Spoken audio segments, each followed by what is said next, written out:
Hey, what's up guys, Matt here. This is Google Glass. This is Google's idea of what the future of wearables might be, and it's pretty interesting.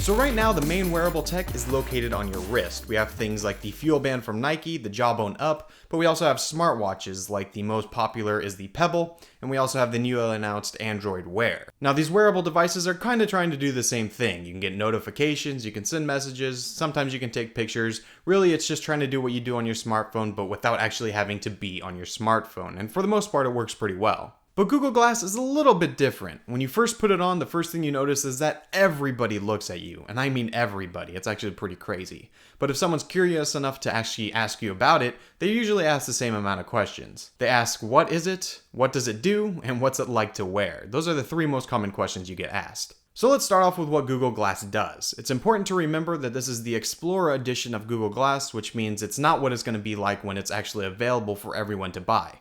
Hardware is going to change, the internals are going to change. Most of this is going to change before it's actually available to buy for the public. Right now, it's just a test. But for now, it can do a few main things, the first and foremost being the camera. You could take a picture or video simply by saying, "Okay Glass, take a picture or video," or you can hit the capture button up top to take a picture or hold the capture button to start a video. The picture quality is pretty decent, but the low light's really bad. But again, this is a developer edition, so that's probably going to be updated. But for now, it's really great that you can easily take a picture without having to use your hands. It's really useful. On the video side of things, when you start a video, it'll automatically record a 10-second clip, but if you want to extend that for as long as you want, you just click the button again and it'll start recording for as long as you can. Now, much like the picture quality, the video is pretty good when you're in normal light. It shoots 720p at the moment, but again, that's likely going to change. But what's unique here is that it is first person, which is really hard to do without being obtrusive, and Google Glass really does it the best right now. It's a great view that's really interesting to watch, especially if you're doing some exciting things, and it's definitely one of the best features of Google Glass so far. Another really cool thing that Google Glass does is directions. So much like on your smartphone, you just look up the directions and it tells you where to go,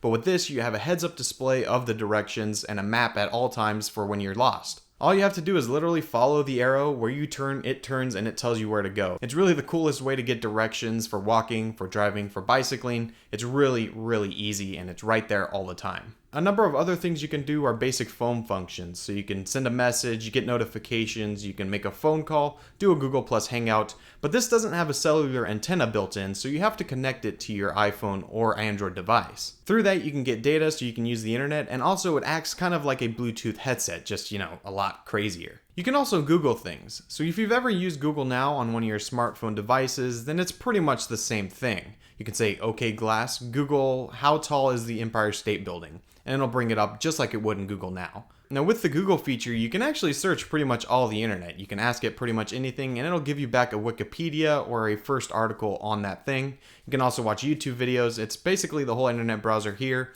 just a little bit easier to navigate through this little prism. But really, if you've used Google Now on your smartphone, then it's pretty much the same thing here on Glass. Now, because this is the Explorer edition, that means a lot of developers have their hands on it, and that means apps. So when you connect your Glass to your smartphone through the My Glass app, you get the Glassware Gallery. And here we have a ton of different apps from third-party developers that you can use on Google Glass. Right now, we have the basics like Twitter, Facebook, Tumblr, but we also have things like CNN and Evernote, and really the list is growing every day. It's actually grown since I got the Glass. These third-party apps are pretty interesting and definitely will make Google Glass a little bit more useful than the just Google features that are built in. And the future of the development on this platform seems pretty bright. I'm excited for it. So now that you know what it does, what is it like to wear? When you put it on, Google says it's like looking at a 25-inch monitor from about 8 feet away, and I have to say that's about right. One misconception is that it's not actually in your field of view, it's right above it, so when I'm looking at the camera here, I'm actually not seeing it, but if I look up, then I can see Google Glass and get all my information.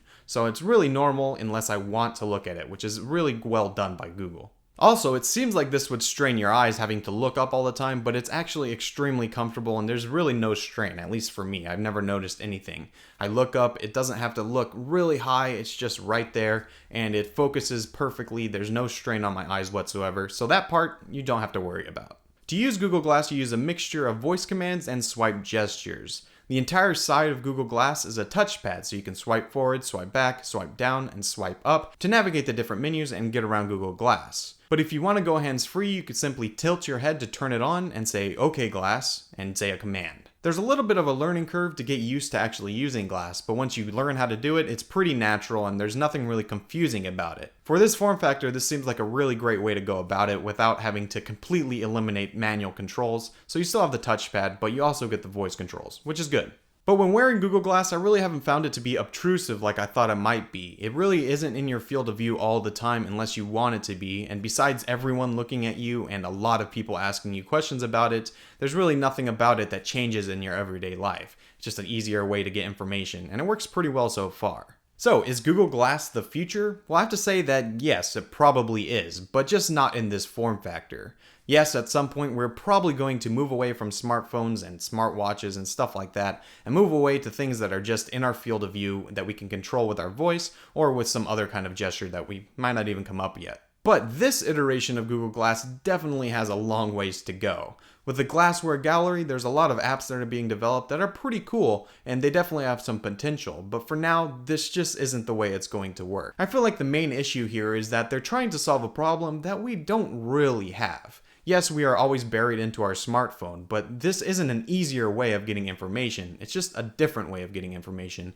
and I think that's the biggest hurdle that Google Glass has to face. So for now, this is just some really cool technology that's a blast to play with, and if you ever get a chance to use it, definitely go for it, it's really fun. So what do you guys think of Google Glass? Is this the future? Let me know in the comments below. If you enjoyed this video, make sure you guys give it a thumbs up, and if you want to see more videos like this, hit subscribe so you can see when they are uploaded. Anyways, that is my Google Glass video. I hope you guys enjoyed, and I'll see you guys in my next one.